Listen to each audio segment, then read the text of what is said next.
नमस्कार दोस्तों, हमें लास्ट वीक मार्केट में एक रेंज बाउंड सिनेरियो बनते हुए नजर आ रहा था, लेकिन इस वीक मार्केट ने उस रेंज बाउंड सिनेरियो को तोड़ा है। हालांकि जो यहाँ पर एक गैप था उसको फिल तो किया गया है, लेकिन इस गैप के अपर एंड के आसपास ही मार्केट क्लोज की है।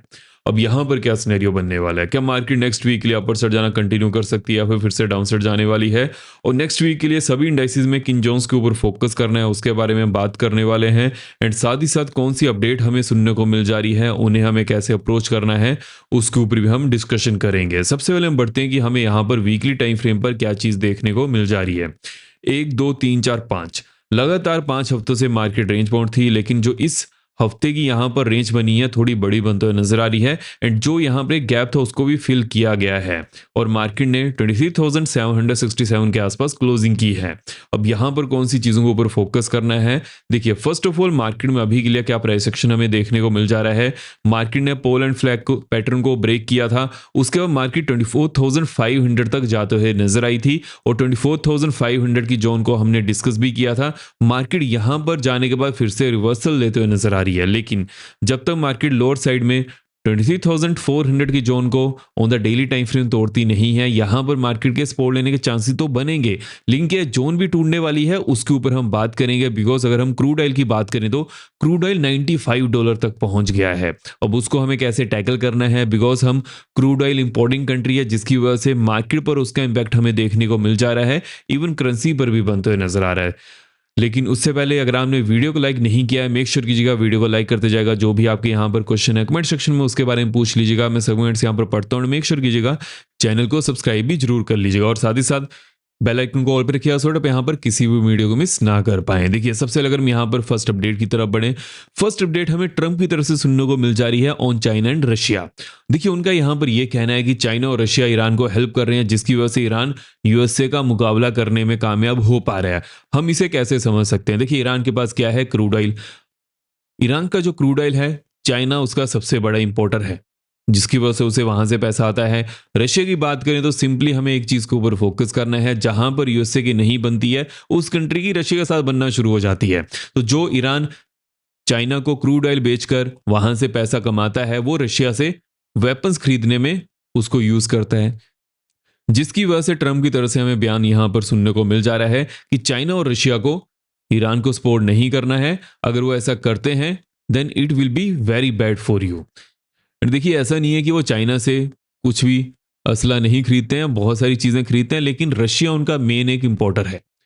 अगर हम नेक्स्ट अपडेट की तरफ बढ़े, अब देखिए नेक्स्ट अपडेट हमें होतीस की तरफ से सुनने को मिल जा रही है। होतीस को ईरान बैक करता है एंड साथ ही साथ अगर हम लेटेस्ट यहाँ पर अपडेट की बात करें, अर्ली मॉर्निंग हमें होतीस की तरफ से सऊदी अरेबिया की जो रिफाइनरीज हैं वहां पर अटैक देखने को मिल चुका है। अब देखिए, ये न्यूज़ बहुत ज़्यादा बड़ी है। अगर हम सऊदी अरेबिया की बात करें, उनकी होतीस से नहीं बनती है, जिसकी वजह से उनके आपस में बहुत सारी चीज़ें ऐसी होती रहती हैं, लेकिन 4 साल के बाद किसी ऑयल रिफाइनरी के ऊपर ये अटैक किया गया है, तो ये एक बहुत बड़ी न्यूज़ होने वाली है। अब यहाँ पर यह देखना बहुत ही ज़्यादा इंपॉर्टेंट होने वाला है कि सऊदी अरेबिया क्या बयान देता है। अगर हम सऊदी अरेबिया और ईरान के रिलेशन की बात करें, अच्छे नहीं है, वो शुरू से अच्छे नहीं है।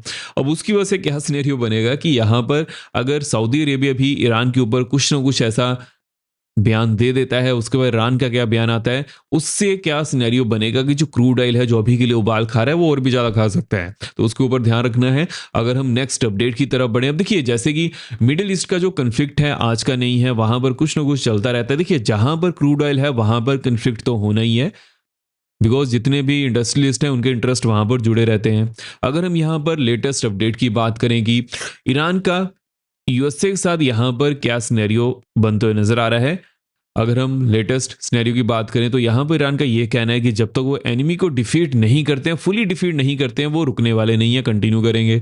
लेकिन अगर हम यहाँ पर लेटेस्ट अपडेट की बात करें तो जो टॉक्स इनकी कंटिन्यू होते जा रही है बिटवीन यूएस एंड ईरान, वहां पर ट्रंप का ये कहना है कि तेहरान अभी के लिए ज्यादा सीरियस है टॉक्स के लिए। देखिए, जब भी कोई टॉक्स होती हैं, मीटिंग्स होती है, उसके बैक एंड पर ये चीजें चलती रहती हैं कि हाँ वहां पर अटैक हुआ, उसने वहां पर कार्रवाई की, दूसरी कंट्री ने वहां पर कुछ ना कुछ किया। लेकिन जो टॉक्स चलती हैं वहां पर प्रेशर बनाने के लिए ये टैक्टिक्स यूज किए जाते हैं, यूएसए की तरफ से भी किए जाते हैं और जो ऑपोजिशन में अभी के लिए जैसे कि ईरान है तो उनकी तरफ से भी किए जा रहे हैं।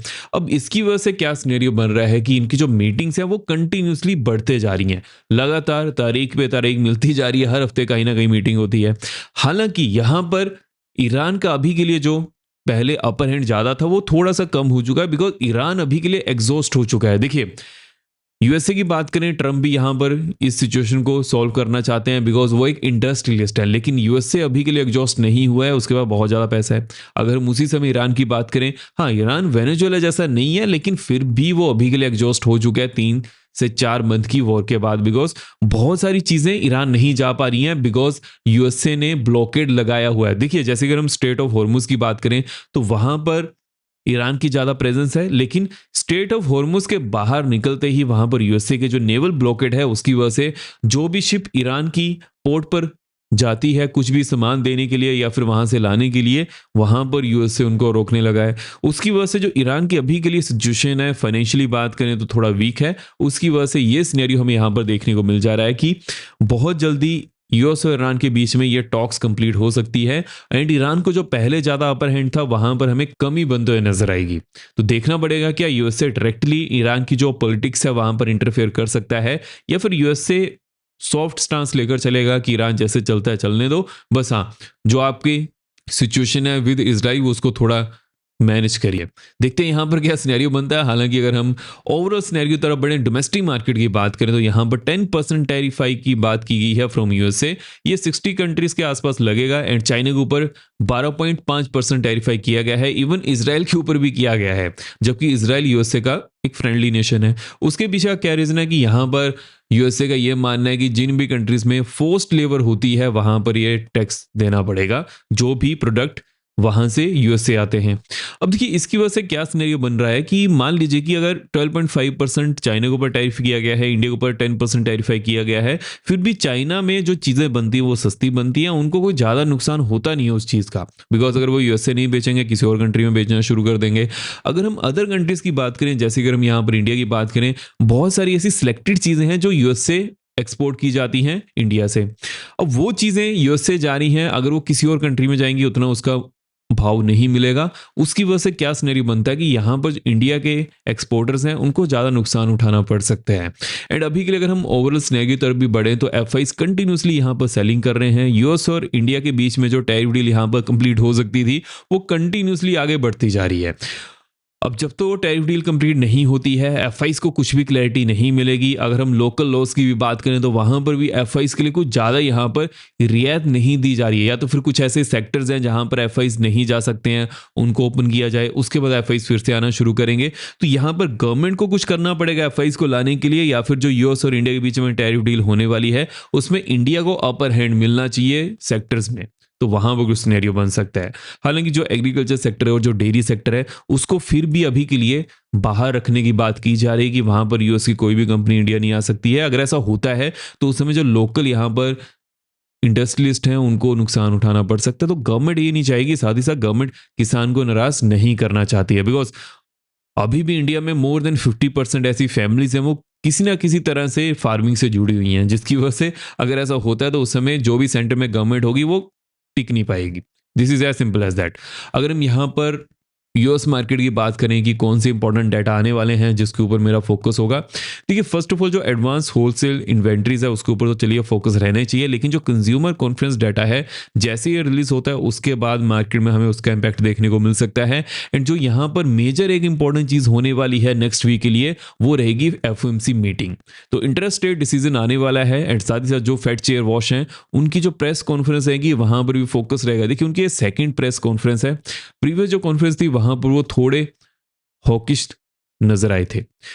इस बार क्या वो हॉकिश रहते हैं, साथ ही साथ क्या वो कुछ नया बयान देते हैं उसके ऊपर फोकस होना चाहिए, बिकॉज वो ट्रम्प के फेवरेट हैं जिसकी वजह से उनको फेड चेयर भी बनाया गया है। अब देखते हैं यहाँ पर उनकी तरफ से क्या बयान आता है, लेकिन मेरा जो फोकस होने वाला है एफओएमसी मीटिंग में जो अदर यहाँ पर मेंबर्स हैं उनका क्या कहना है। वो हालांकि मिनट्स में रिलीज होता है, लेकिन फिर भी हमें जो फेड चेयरमैन की प्रेस कॉन्फ्रेंस देंगी वहां पर भी कुछ ना कुछ क्लू मिलते हुए नजर आएंगे।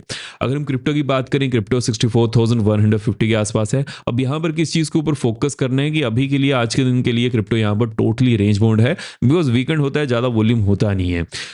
अब यहाँ पर सिर्फ एक चीज़ के ऊपर फोकस करना है, 64,250। अगर इसके ऊपर on the 50 minute time frame market close करती है, नेक्स्ट यहाँ पर ऑलमोस्ट 800 की होने वाली है। उसके बाद नेक्स्ट यहाँ पर 65,350 की बनते है नजर आ रही है। लोअर एंड की बात कर लेते हैं।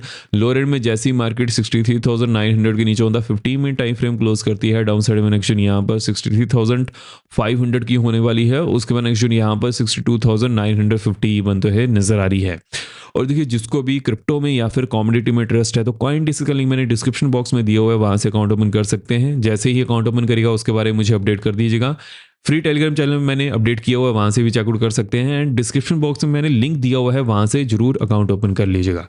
और जैसे अकाउंट ओपन करिएगा उसके बारे में मुझे अपडेट कर दीजिएगा, जिसको भी क्रिप्टो चैनल में ऐड होना है। अगर हम यहाँ पर इंपॉर्टेंट जोन्स की तरफ बढ़े कि नेक्स्ट वीक के लिए कौन सी इंपॉर्टेंट जोन्स हैं, उसके लिए हम डेली टाइम फ्रेम की तरफ बढ़ते हैं। देखिए, डेली टाइम फ्रेम में हमें क्या चीज़ देखने को मिल जा रही है। फ्राइडे दिन मार्केट ने गैप डाउन ओपनिंग की थी, उसका मार्केट यहाँ पर रिकवर करते हुए नजर आ रही है। And there is a high possibility कि मार्केट यहाँ पर मंडे के दिन भी पॉजिटिव हो सकती है। तो वहां पर हमें किस चीज़ के ऊपर फोकस करना है कि जब तक मार्केट 24,000 के ऊपर on the daily time frame closing नहीं देती है, उस समय तक के लिए यहाँ पर रेंज बाउंड हो सकती है। लेकिन जैसे ही मार्केट अगेन 24,000 की जोन को रीटेस्ट करती है और इसके ऊपर ही क्लोजिंग करती है, नेक्स्ट यहाँ पर for the next week on the daily time frame 24,250 की होने वाली है। उसके बाद नेक्स्ट यहाँ पर 24,575 की बनते हैं नजर आ रही है। लोअर एंड की बात कर लेते हैं। लेट्स से कि मार्केट यहाँ पर पॉजिटिव तो खुलती है लेकिन फिर से नेगेटिव कैंडल ही क्रिएट करती है, और जैसे ही मार्केट 23,725 के नीचे on the daily time frame close कर जाती है, उसके बाद डाउन साइड में नेक्शन यहाँ पर ऑलमोस्ट 550 की होने वाली है एंड 365 की नेक्शन बनते हुए नजर आ रही है। हालांकि यहाँ पर एक अच्छी खासी सपोर्ट जोन प्रेजेंट है। जब भी मार्केट इस जोन के आसपास आएगी तो वहां पर सपोर्ट लेने की कोशिश कर सकती है। अगर हम बैंक्स की बात करेंगे, बैंक्स में क्या सिनेरियो बनते हुए नजर आ रहा है। देखिए, हालांकि बैंक्स ने भी फ्राइडे दिन यहाँ पर गैप डाउन ही ओपनिंग की थी, लेकिन फिर भी पॉजिटिव में क्लोजिंग की है रिकवरी करने के बाद। अब देखिए, ये चीज बहुत ही ज्यादा इंपॉर्टेंट हो जाती है, और जो 56,700 टू 600 की जोन है, इसके नीचे जब तक मार्केट अब क्लोज नहीं करती है स्पेशल बैंक्स, उस समय तक के लिए यहां पर हमें kind of a temporary support देखने को मिल सकती है। तो यहां पर इन जोन्स के ऊपर फोकस करना है। 57,150 अगर इसके ऊपर on the daily time frame market close कर जाती है, नेक्स्ट यहाँ पर 57,600 की होने वाली है। उसके बाद नेक्स्ट यहाँ पर 58,500 की बनते है नजर आ रही है। लोअर एंड की बात कर लेते हैं। लोअर एंड में अगर बैंक्स यहाँ पर 56,300 के नीचे on the daily time frame close कर जाते हैं, डाउन साइड में नेक्शन यहाँ पर 55,600 की होने वाली है। उसके बाद नेक्शन यहाँ पर 55,050 की बनते हैं नजर आ रही है। अगर हम सेंसेक्स की बात करेंगे, सेंसेक्स में क्या सिनेरियो देखने को मिल जा रहा है। देखिए, सेंसेक्स ने 76,000 के ऊपर क्लोजिंग करने में कामयाबी पाई है। तो यहाँ पर की जोन के ऊपर मैं फोकस करने वाला हूँ 76,425। अगर इसके ऊपर on the daily time frame market close कर जाती है, नेक्स्ट यहाँ पर 77,400 की होने वाली है। उसके बाद नेक्स्ट यहाँ पर 78,100 की देखने को मिल सकती है। लोअर एंड की बात कर लेते हैं। अब देखिए, लोअर एंड में 75,500 के नीचे on the daily time frame अगर मार्केट क्लोज करती है, डाउन साइड में नेक्स्ट यहाँ पर 74,950 की देखने को मिल सकती है एंड 74,200 की नेक्स्ट बनते हैं नजर आ रही है। अगर हम मिड कैप की बात करेंगे, मिड कैप में क्या सिनेरियो देखने को मिल सकता है। देखिए, मिड कैप ने 14,435 के आसपास क्लोजिंग की है। लेट्स से कि मिड कैप यहां पर 14,500 on the daily time frame closing करने में कामयाबी पाते हैं। उसके बाद नेक्स्ट यहां पर 14,665 की होने वाली एंड 815 की नेक्स्ट बनते हुए नजर आ रही है। लोअर एंड की बात कर लेते हैं। लेट्स से कि बैंक्स 14,350 नीचे होता डेली टाइम फ्रेम क्लोजिंग करते हैं, डाउन साइड में नेक्शन यहाँ पर 14,200 की होने वाली है। उसके बाद नेक्शन यहाँ पर 14,000 की बनते हैं नजर आ रही है। तो इन जोन्स के ऊपर मैं फोकस करने वाला हूं। कौन सी हमने यहाँ पर जोन्स को डिस्कस किया है, कौन सी इंपॉर्टेंट अपडेट को डिस्कस किया है, उसके ऊपर फोकस करिएगा। अगर कुछ भी समझ में नहीं आया फिर से वीडियो को देखिएगा, सो दैट आपको यहाँ पर सभी चीजें क्लियर हो पाए। नेक्स्ट वीडियो में हम मंडे के दिन यहाँ पर क्या सिनेरियो बनने वाला है उसके बारे में डिस्कशन करेंगे, और साथ ही साथ कौन सी और ज्यादा इंपॉर्टेंट अपडेट हमें सुनने को मिल सकती है टिल संडे, वो भी हम डिस्कस करेंगे। तो इस वीडियो में इतना ही। आई होप आपको वीडियो इंफॉर्मेटिव लगी हो। मेक श्योर कीजिएगा वीडियो को लाइक करते जाएगा। अब हम मिलते हैं नेक्स्ट वीडियो में। जय हिंद।